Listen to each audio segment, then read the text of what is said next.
Yay! Maraming salamat sa inyo mga bata. So, maglalakad na si Nick. Dito siya, ayan.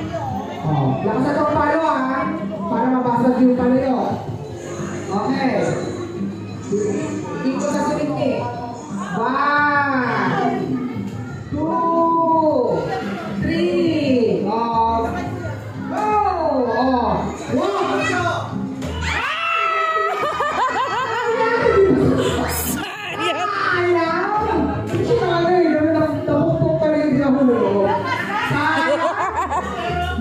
Ano po sa birthday ni Rafa.